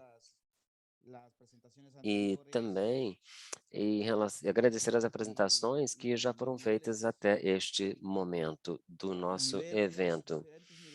Nós temos diferentes níveis de participação que estão se dando e sendo bastante transparentes. O que eu tenho dito em espaços internacionais já anteriormente foca nesta questão. Temos diferentes mecanismos que estão sendo criados, porque agora isso está, vamos dizer, em voga, a criação desses mecanismos, soluções diferentes, de maneira que este é um momento onde o que eu quero dizer é que temos um momento importante para os povos indígenas e comunidades locais, neste momento, principalmente, de terem informação de primeira mão. Acima de tudo, quaisquer processos que estejam sendo lidados pelas comunidades nacionais ou internacionais ligados aos povos indígenas. Temos que participar verdadeiramente, de uma maneira onde aquilo que temos feito já há bastante tempo seja reconhecido. E isso inclui o reconhecimento dos direitos territoriais, o que significa o reconhecimento, além do suporte, evidentemente, do exercício de tais direitos, entre os quais estamos ligados aos ecossistemas econômicos e seus serviços, E, sendo assim, eu gostaria de voltar para onde começamos, quando estávamos falando do REDD+. Os povos indígenas da região amazônica estão dizendo o seguinte: não vamos falar só apenas sobre REDD+, ou dos 3Ds, ou dos 2Ds do acrônimo, mais a conservação, plus, seja lá o que for. Nós estamos dizendo que os povos indígenas da Amazônia, representados pela REDD, na verdade, vão além deste passado. E eu estou falando, então, de uma abordagem bastante mais ampla, incluindo até mesmo a espiritualidade e a identidade dos povos indígenas como parte do processo. Sendo assim, por muitos e muitos anos já, mecanismos têm sido criados em relação às questões climáticas, à crise climática, que é uma coisa recorrente, mas o que eu tenho observado ao longo desses vários anos é que algumas políticas ou mecanismos já implementados foram criados pelos governos e, sendo assim, tivemos estados diferentes envolvidos e também empreendimentos privados, mas não pelas pessoas, pelos povos indígenas ou pelas comunidades locais. Eu estou endereçando este assunto com o ponto de vista da região da Amazônia, onde temos várias florestas, um território que ajuda e contribui já há muitos anos para termos, então, a possibilidade de lidar com a crise climática. No entanto, no cenário internacional, já temos falado sobre diferentes maneiras de mitigarmos, diferentes maneiras de combatermos as mudanças climáticas. No entanto, não temos interessado ou falado a respeito de maneira verdadeira sobre o reconhecimento de tais povos, desses guardiões da floresta, aqueles que estão de fato contribuindo. Neste exato momento, nesta altura, as contribuições específicas de povos indígenas não estão sendo reconhecidas no cenário internacional, nem mesmo no cenário governamental. Então, eu concordo completamente com o que foi dito. Temos que estabelecer espaços diferentes. Nós somos parte da solução e, sendo assim, precisamos falar como parceiros. E, ao fazê-lo, e para fazê-lo, isso requer que os povos indígenas estejam envolvidos em conversas diferentes sobre as mudanças climáticas e não serem vistos como mero observadores. Precisamos falar. O mesmo acontece com o CBD. Nós precisamos de um diálogo como parceiros.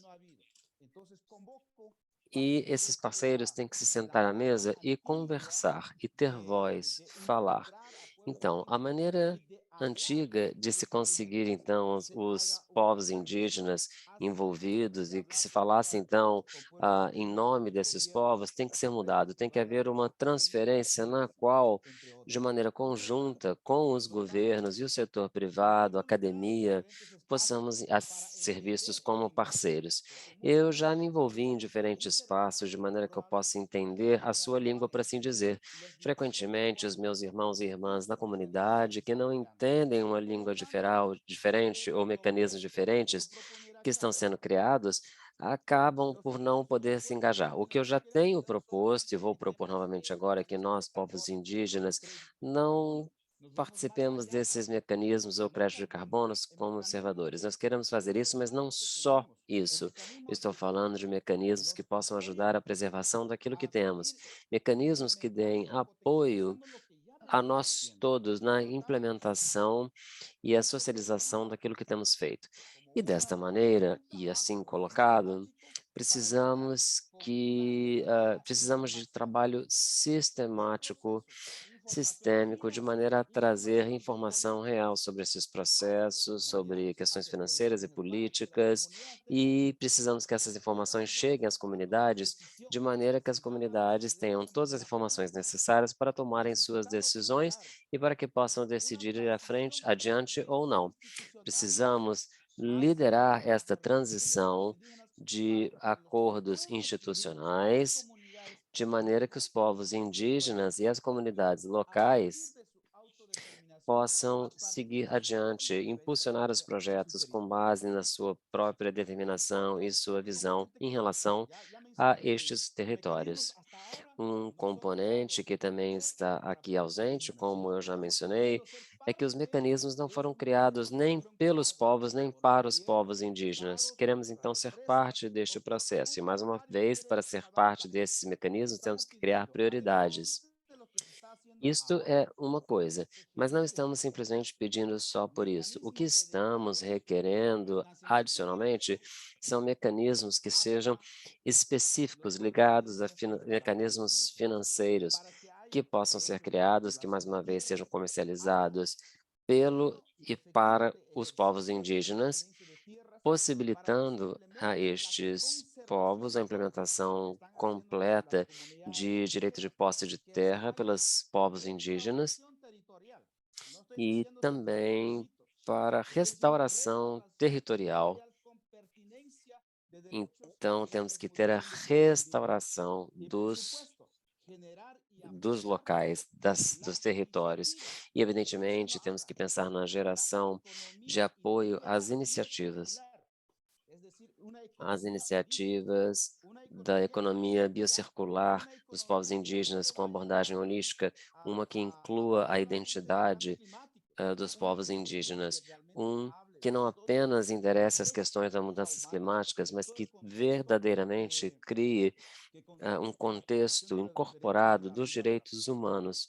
E, mais uma vez, voltando à proteção dos direitos e da inclusão, os direitos da natureza das pessoas, por assim dizer. Bem, então nós estamos falando apenas de questões indígenas ou florestas e problemas de ecossistema. Temos que endereçar os problemas da humanidade, indígenas ou não. Sendo assim, eu proponho e continuo propondo em diferentes espaços que todos esses mecanismos sejam verdadeiramente garantir os pontos aqui já mencionados anteriormente por mim, de maneira que convido a todos, cientistas, academia, homens de negócio, empresas, governo, a se sentarem e discutirem quais são os verdadeiros problemas ligados à vida, à proteção do planeta como um todo. E essas decisões, então, devem ser feitas, incluindo políticas econômicas,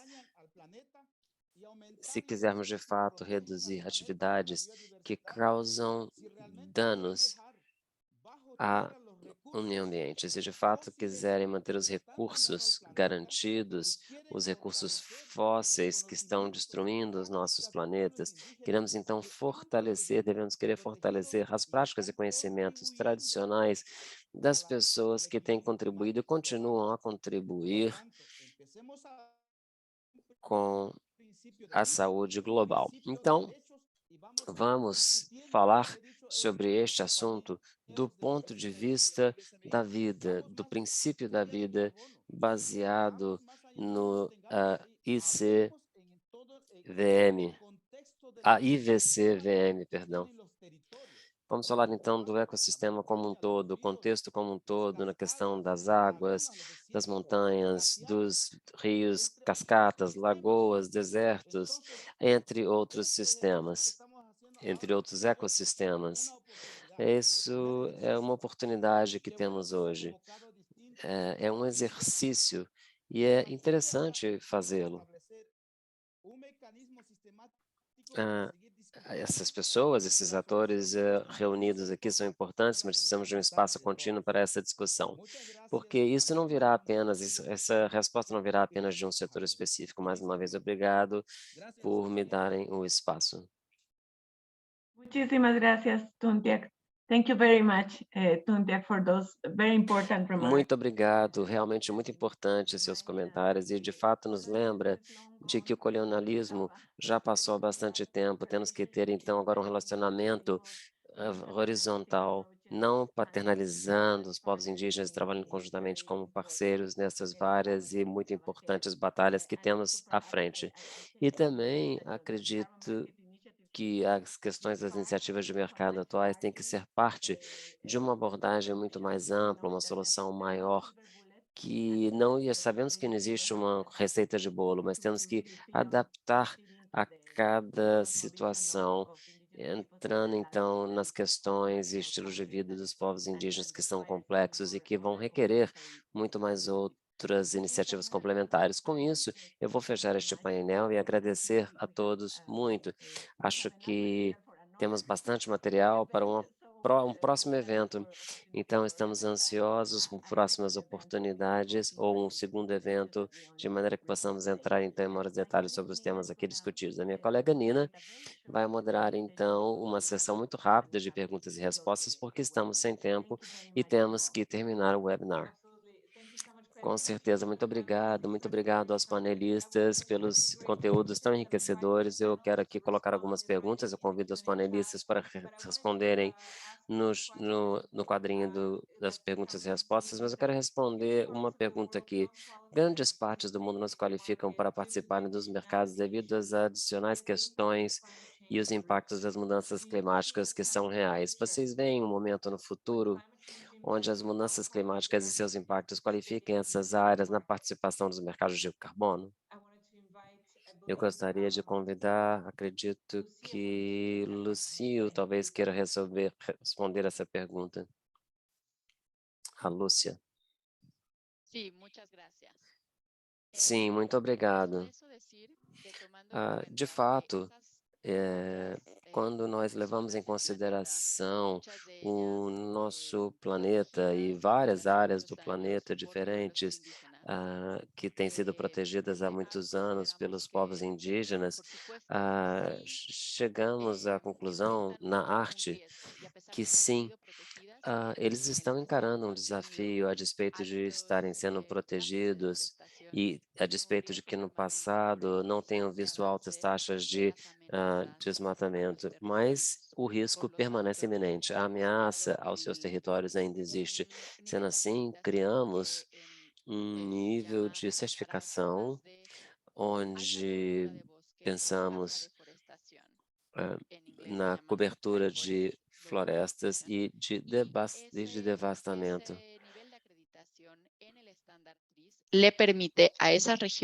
Essa certificação permite a essas regiões participarem e gerarem créditos devido às emissões reduzidas. E sendo assim, temos mais altos níveis de participação no mercado. Então, a pergunta que se vê agora é que, a partir de hoje, temos a opção, e de fato acreditamos que uma das opções principais que nos permitirá ter a proteção, ajudar os povos indígenas a participar nos seus territórios, seria a participação nestes mercados.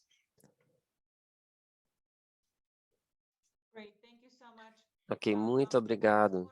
Eu também gostaria de endereçar, eu sei que há várias, mas eu vou pedir ao Daniel e ao Mark para colocarem seus inputs e comentários adicionais lá no chat, mas eu gostaria de passar a palavra para o Isaac Priceman para responder a essa pergunta que já foi enviada anteriormente. Se você puder falar um pouquinho mais a respeito dos mecanismos beneficiários, quantas partes interessadas são incluídas neste mecanismo da distribuição de commodities de maneira monetária, ou isso não é só monetária, essa distribuição? E depois passamos para as considerações finais e vamos em frente. Bem, muito obrigado mais uma vez. Indo direto à pergunta em relação aos mecanismos de beneficiários da comunidade, a comunidade foi trazida para este mecanismo através de uma participação onde podem decidir, onde podem reconhecer os desafios diários da vida, ou quaisquer questões pelas quais passam no planejamento e na criação de seus orçamentos. E estes orçamentos e planos têm as suas próprias questões, eventualmente, e então temos a possibilidade de compartilhar esse conteúdo com outras partes interessadas, de maneira que este é o procedimento e de maneira que assim possamos proceder para o próximo passo, dar procedimento ao processo. E estamos falando dos benefícios advindos de todas as atividades, não apenas monetários, que podem ser aqueles que são reconhecidos pela comunidade da Ierace. Então, essa comunidade tem, assim como outras da região, tem que participar, ou seja, através dos esforços de conservação deste processo, temos uma melhoria nas questões ambientais naturais, aumentando a possibilidade de termos pasto, dando então a sobrevivência, a subsistência ao gado, por exemplo, que é muito importante, porque usam a carne e outros recursos naturais advindos dessa atividade. Então, tal ambiente, através desse projeto, ajuda a comunidade a terem acesso a recursos naturais que são tão importantes para suas vidas, ao mesmo tempo que aumentam e dão suporte a essas atividades de pastoria. Então, temos os desafios que são enfrentados, fazemos reconhecimento dos mesmos, depois, então, sentamos para conversar, no sentido de podermos ajudar as comunidades e seus projetos de maneira que possamos resolver questões não só monetárias, mas também monetárias, tendo programas que possam reconhecer as questões e em relação às implementações e à gestão dos projetos. E eu poderia dizer que adicionamos então os benefícios monetários, porque nós temos 20 áreas de conservação deste projeto e temos visto então um foco nas questões climáticas que tem sido de interesse, que em alguns momentos podem ter sido cedidos para outros povos. E temos partes interessadas que têm cooperado com as comunidades da Ierace, incluindo o nosso governo no sentido e no nível dos distritos, e assim como outras partes interessadas, como Youth Yalati, que é uma outra comunidade, que é uma das organizações que ajuda as comunidades a implementar os planejamentos de questões de terra em relação à segurança e tantas outras questões. Então, eu estou feliz que este projeto esteja trazendo importantes mecanismos e que as pessoas estejam compartilhando os benefícios, e eu estou aqui para usar essa oportunidade para convidar a todos a usar esses mecanismos para estes projetos tão importantes. Excelente, muito obrigado, Isaac, pelas suas considerações e pela resposta, pela sua participação. Eu vejo que há muitas informações sobre o seu projeto no chat. Há perguntas incríveis, obrigado a todos pelas perguntas, pela atenção e participação. Nós vamos organizar mais destes eventos. Claramente existe a necessidade e a demanda. Eu gostaria de passar a palavra agora para as considerações finais e o encerramento pela Letícia Guimarães, que é a nossa conselheira técnica sênior para o nosso programa. Letícia, você tem a palavra. Muito obrigado, Nina, e muito obrigado a todos os panelistas e organizadores deste evento de hoje, que foi uma discussão tão enriquecedora e, como já mencionado por todos, acredito que de fato precisamos fazer mais dessas reuniões e ter mais momentos para ouvirmos mais as vozes de povos indígenas. Eu estou muito empolgada em continuar os nossos esforços na PNUD, no sentido de criarmos esses espaços e dar apoio aos povos indígenas diretamente, com engajamento no desenho de mercado de carbono e também na implementação de tais mecanismos. Eu vou compartilhar com vocês 4 pontos principais que eu extraí de tudo que eu ouvi hoje, e eu tenho certeza que todos têm suas próprias questões ou pontos de atenção. Mas apenas para mencionar alguns dos pontos-chave que eu gostaria de mencionar são: o primeiro é de que todos concordam na importância dos povos indígenas como maneira como os guardiões mais eficientes dos seus locais e certificantes que as contribuições econômicas podem proteger a floresta.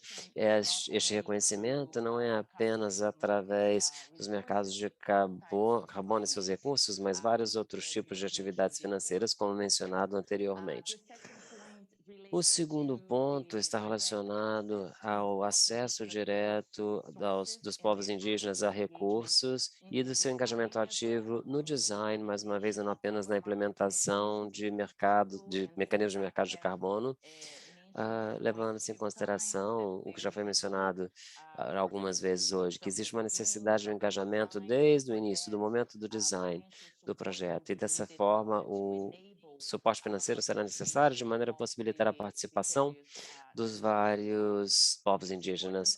É importante também que padrões em países que estão implementando mercados e iniciativas de mercado de carbono estejam presentes para que possa haver consultas. Estes são processos que, de modo geral, demandam muito tempo e são construídos com base em outras estruturas e projetos governamentais, como mencionado pelo Amir Sui. A terceira lição está ligada à integridade dos mercados de carbono, que esta é uma importante questão e que isso vai além das questões técnicas de contabilidade, entre outras. E isso está diretamente relacionado à implementação de salvaguardas. Foi mencionado aqui também a importância de termos, então, critérios internacionais e reconhecer que a legislação nacional não são tão efetivas no sentido do reconhecimento dos direitos dos povos indígenas. E também foi mencionado pelo Amir a importância de respeitarmos os povos indígenas e as estruturas governamentais dentro do processo de tomada de decisão. E o quarto e último ponto é que este é um novo momento de força para os mercados de carbono. As decisões tomadas em Glasgow, como foi mencionado pela Kim, são um importante marco no aumento da demanda por parte do setor privado nos mercados de carbono e seus créditos. Existe também uma transição de implementação de níveis de projeto para implementação jurisdicional, que é algo que endereça o ponto levantado pelo ministro Yi, sobre a questão dos projetos não serem capazes de lidarem com os problemas por si só. Ou seja, temos que criar um contexto e isso é chave. Temos muitas lições aprendidas com estes projetos, de maneira que possamos ir adiante com a implementação jurisdicional. Por fim, eu gostaria de convidar a todos para considerar esses pontos-chave e trazerem outros pontos-chave, desafios para serem discutidos com suas organizações e suas próprias partes interessadas, escrevendo para nós. Aqui está o meu contato e o contato da Nina também, se tiverem quaisquer problemas, se observarem este evento, se acharem que esse evento foi útil, nós vamos colocar aqui então uma pesquisa para saber de vocês a opinião sobre esse evento, se vocês consideraram ele como algo útil ou se há outras áreas que possivelmente gostariam de aprender mais a respeito. E mais uma vez, obrigado a todos pela sua participação ativa no evento de hoje. Este é o primeiro de muitos que estamos ansiosos por fazer. Muito obrigado pela sua participação hoje. Muito obrigado. Obrigado, Letícia. Isso termina o nosso evento, uma discussão muito enriquecedora. Eu sou grata a todos vocês por estarem aqui participando, aos nossos panelistas, nossos colegas, as pessoas da plateia que participaram. Muito obrigado aos intérpretes pelo seu excelente trabalho. E estamos aqui com os nossos contatos, todos são bem-vindos para entrar em contato, para darmos suporte e esperamos vê-los em eventos futuros. Muito obrigado a todos pela participação. Eu vou então deixar aqui a plataforma aberta por mais um minuto, de maneira que mais respostas da pesquisa possam ser colocadas. E mais uma vez, obrigado às pessoas que se conectaram de suas comunidades, as mulheres de Quito, no Equador, que estão conectadas, representando suas comunidades. Parabéns a essas comunidades. Mais uma vez, muito obrigado a todos que se conectaram. Eu estendo esse agradecimento a todos aqueles que fizeram esse esforço, por exemplo, também os povos indígenas da Colômbia, perdão. Agradeço de fato a cada um e todos vocês. Muito obrigado.